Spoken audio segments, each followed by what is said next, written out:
ito ay rated SPG, striktong patnubay at gabay ng magulang ang kailangan. Hindi paniniwalaan ni Senyor Facundo ang bintang ni Marcelo na si Tanggol ang kumuha ng Star Venus. Dahil kung layunin nila Tanggol na magnakaw ay dapat kinuha na nila lahat at pinatay nila si Madonna. Pero hindi, bagkos ay iniligtas pa nila si Madonna. Iisipin na lang nila na nakuha ito ng kapulisang humahabol sa kanila. Kahit nawala ang brilyanteng Star Venus ay malaki pa rin ang matatanggap nila Tanggol kay Senyor Facundo dahil panalo pa rin naman si Facundo.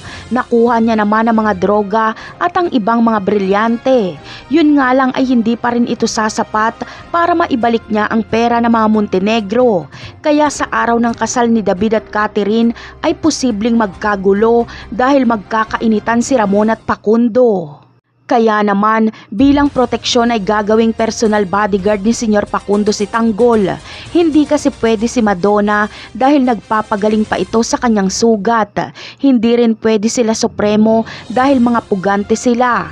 Sa kanilang lahat ay si Tanggol lang ang malinis ang pangalan.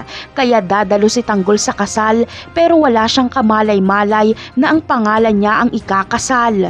Ngunit ano kaya ang gagawin ni David kapag makita niya si Tanggol sa kasal nila ni Catherine? Malamang ay agad niyang ikakansela ang kasal at agad na aalis bago pa siya mabisto. At kapag si Ramon naman ang makakita kay Tanggol ay siguradong magkakagulo. Pareho silang hindi makakapagpigil sa isa't isa. Napakarami pa nating dapat abangan sa mga susunod na episode. Paalam!